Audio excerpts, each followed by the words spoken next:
Wir haben den Studierenden der RWTH Aachen die Möglichkeit gegeben, uns anonymisiert ihre Geschichten und Erfahrungen der letzten 2 Jahre zuzusenden, um daraus diesen Film zu drehen. Es geht uns nicht darum, eine Schuld zuzuweisen, sondern zu verhindern, dass wir, so wie SchülerInnen und Azubis, also unsere Generation, noch einmal so vergessen wird. Gleichzeitig wollen wir auf Probleme hinweisen, die durch Corona noch schlimmer und deutlicher geworden sind.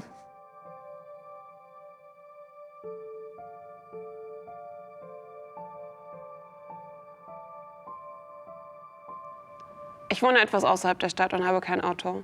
Mit Beginn der Pandemie habe ich meine Freunde 1,5 Jahre lang nicht gesehen. Die Beziehung zu meiner Freundin litt so sehr unter dem Abstand, dass wir uns trennten. Und schon vor Corona war der Kontakt zu meiner Familie schwierig. Ich habe während der Pandemie eine Depression entwickelt und versucht, mir Hilfe zu suchen. Allerdings waren alle Anlaufstellen und Therapieplätze so überfüllt, dass ich daran scheiterte. Ich habe mich während dieser Zeit komplett vereinsamt und alleingelassen gefühlt. In den Medien werden junge Leute und Studierende als Pandemietreiber dargestellt. Dafür, dass es so dargestellt wird, dass junge Leute die Zukunft sind und es wichtig sei, uns zu erreichen, wurden wir in der letzten Zeit nur mit Füßen getreten.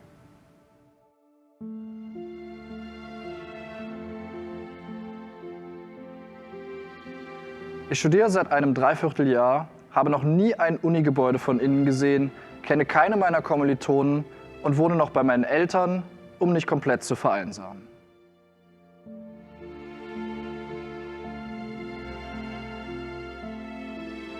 Ich bin weinend durch den Supermarkt gelaufen und es hat niemanden interessiert.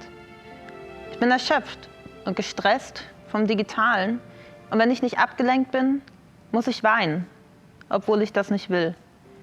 Meine Kommilitonin habe ich noch nie persönlich getroffen und ich habe technische Probleme, weil ich mir keinen guten Laptop leisten kann. Ich lebe alleine, meine Familie sehe ich selten und wenn, dann nur mit Abstand. Und meine letzte menschliche Berührung ist Monate her.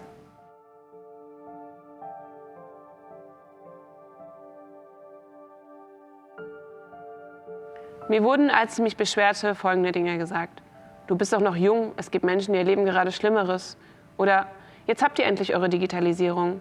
Dabei wurde von uns erwartet, dass man sich in seinem Einzelzimmer von nur wenigen Quadratmetern selbst isoliert und maximal eine Person sieht. Ich habe mich gefühlt wie in Einzelhaft.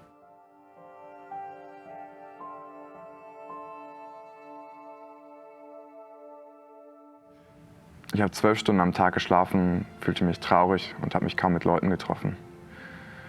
Mir ging es immer schlechter, ich kam mit der Uni nicht hinterher und bin mehrfach zusammengebrochen. Dazu kamen 2 Suizide in meinem Umfeld, Studierende, die nicht mehr zurechtkamen. Als die Beziehung zu meinem Partner zerbrach, bin ich in ein Loch gefallen. Eines Tages bin ich aufgestanden, an den Schreibtisch gegangen, nicht um zu lernen, nicht um Netflix zu gucken, sondern um mich zu verabschieden. Als ich den Brief geschrieben hatte, hat mich meine Mutter angerufen. Sie hat sich Sorgen gemacht. Ich traue mich auch heute nicht, mit ihr darüber zu reden. Aber sie hat mich davon abgehalten zu springen. Mittlerweile geht es mir besser, aber ich habe Angst davor, dass es wiederkommt. Und ich bin eine Person ohne finanzielle Schwierigkeiten und mit guten Freunden.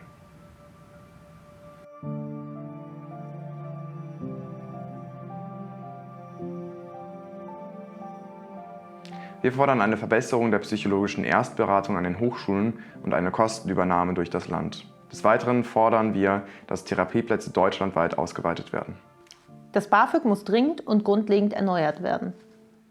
Eine finanzielle Sicherheit der Studierenden ist derzeit oftmals nicht gegeben. Hierfür muss es Optionen und Auffangnetze geben, mit und ohne Corona.